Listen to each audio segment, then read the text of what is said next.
person I researched was James Hale. James Hale was born in 1838 and died in 1865. James Hale lived in Western Vermont, and he was a farmer. I have a couple census records on his life and who his kids were in his family. But for now, I'd like to start talking about his farming experiences before he went to the Civil War and fought with the Vermont 10th Infantry. When I started looking at maps of Western Vermont, I saw an S. Hale.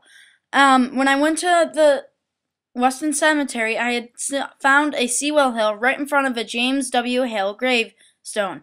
James W. Hale was one of James Hale's kids, and I thought that it was probably his land and they were related, so they must have shared the land and they probably both farmed on it. In this picture, you can see that there's like a little design, so maybe that's made for farming or something. I inferred from a bunch of pictures, just like I did from the picture that I showed of S. Hale, how it could have been Sewell, and how that his son could have been able to get all the land from Sewell, which is James W. So in these pictures, I inferred that farming was harder because they didn't have as much supplies and the tools weren't as advanced.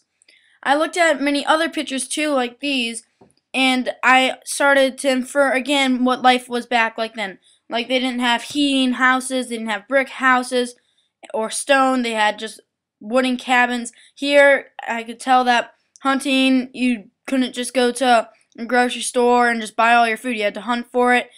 And here is a picture of a diary. And when I read Horace Barlow's diary earlier in the year, it said that he went to church 3 times a day. He didn't do as much activities as we do today.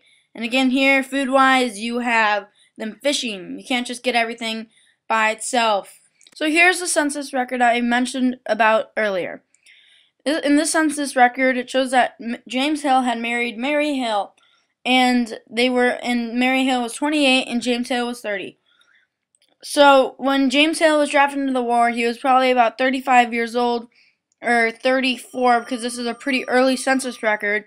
So it could have been like 4 years before the war, so you can't really tell about when he was drafted into the war, so it could have been 4 years after the census record, because that would make him 34, and he died when he was 38. He died when the war was almost over. So, in this census record, it also shows his kids. Charlie B. was 4 years old in this one, and that was his oldest kid. And then you had James E. or James W., and he was 2 years old. And then you had their little daughter, Mary, named after his wife, who was only almost a year old. So, once James Hale had died, I think his uncle was Sewell Hale, the guy I mentioned earlier, and I'll talk about him a little bit later. But for now, let's just talk about when he was in the war. So James Hale was in the Vermont 10th Infantry, and he was also a sharpshooter. He fought in many battles in the Civil War. James Hale's first battle was at Wilderness, Virginia, with the 2nd and the 10th Infantry for their first hard war. It was in May 1864, the year before he had died at Cedar Creek. His second war was at Spotsylvania. The battle was a hard fight here, and it was with James Hale and the 10th Infantry in 1864. Then after that, they headed straight to Toto Potomac in 1864 in May. The 10th Infantry, the 3rd and the 5th Infantry had an easy win there before anything had happened to James Hale. After that, they had went to Cold Harbor again in May 1864 with the 2nd, the 9th, the 11th, and the 10th Infantries.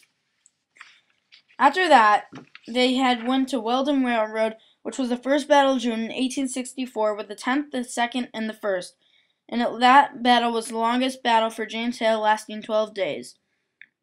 After that, they had went to Monocacy. That battle there was fought with the Vermont 10th Infantry, also which included the 2nd, the 5th, the 4th, the 3rd. That was in June 1864, lasting 2 days. After that, they went to Winchester, Opequon. Vermont's 10th Infantry, which included James Hale, fought a hard battle there for their first battle in July 1864 for 1 day, then headed back to Virginia. After that, they went to Fisher's Hill. It was a 1-day battle with Vermont's 10th Infantry, which included James Hale.